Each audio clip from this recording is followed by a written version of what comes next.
بسم اللہ الرحمن الرحیم۔ آج ہم اردو کی چوتھی کتاب کے صفحہ نمبر 48 پر موجود حکایات سعدی میں سے حکایت نمبر 1 یعنی حکایت نمبر 1 جو پہلی حکایت ہے علم کی فتح، اس کی پڑھائی کریں۔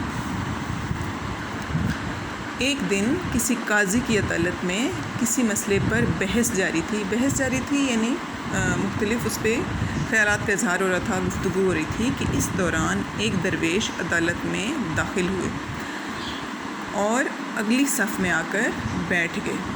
صف مطلب قطار، جو مختلف قطاریں بنی ہوئی تھیں، سب سے اگلی قطار میں آ کر بیٹھ گئے۔ اس درویش کے لباس اور خستہ حالت سے لوگوں کو ان کے علمی درجے کا اندازہ نہ ہو سکا۔ خستہ حالت یعنی بری حالت، اچھی حالت میں نہیں تھے ان کے لباس اور یعنی ان کے کپڑے وغیرہ، تو اس لیے اس وجہ سے لوگوں کو ان کے علمی درجے کا اندازہ نہ ہو سکا کہ یعنی یہ کتنا علم رکھنے والے ہیں، اور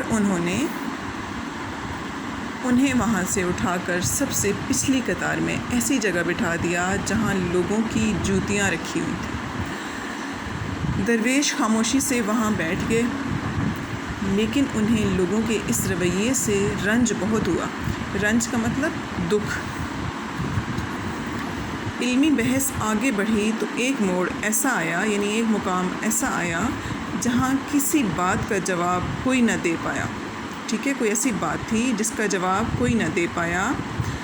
اتنے میں وہ درویش اپنی جگہ سے اٹھے اور قاضی سے درخواست کی کہ اگر انہیں اجازت ہو تو وہ اس بارے میں کچھ عرض کریں۔ اجازت مل گئی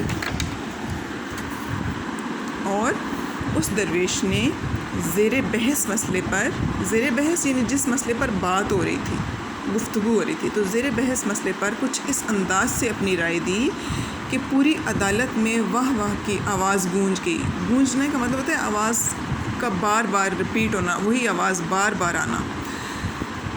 تو کیا ہوا کہ وہاں پہ واہ واہ کی آواز ہی گونجنے لگی۔ قاضی اپنی جگہ سے اٹھا اور اپنے سر سے دستار اتار کر درویش کے سر پر رکھ دی۔ دستار ہوتی ہے سر پر رکھی گئی پگڑی، جو یہ سر پر پہنی ہوئی ہے، اس کو دستار کہتے ہیں۔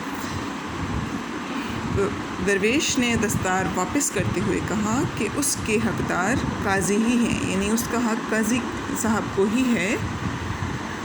پھر اس درویش نے لوگوں کو یہ بات سمجھائی کہ کوئی شخص اچھے کپڑے پہننے کی وجہ سے عالم نہیں بن جاتا۔ عالم مطلب علم رکھنے والا، اور نہ اس کی ظاہری حالت سے اس کے علمی مرتبے کی پیمائش کی جا سکتی، نہ ہی یعنی اس کو دیکھنے سے آپ اس کے علمی مرتبے کو، علمی رتبے کو پیمائش کر سکتے ہیں، یعنی پیمائش نہیں کی جا سکتی، اس کو ناپا نہیں جا سکتا کہ کتنا علمی مرتبہ ہے، رتبہ کتنا بلند ہے اس کا۔ میٹھا پانی تو مٹی کے کوزے میں بھی میٹھا ہی رہتا ہے۔ تو اس سبق سے جو نتیجہ یا جو سبق حاصل ہوا ہے اس کہانی سے، وہ کیا ہے؟ علم و فضل کی پہچان لباس سے نہیں بلکہ کسی انسان کی گفتگو اور عمل سے ہوتی ہے۔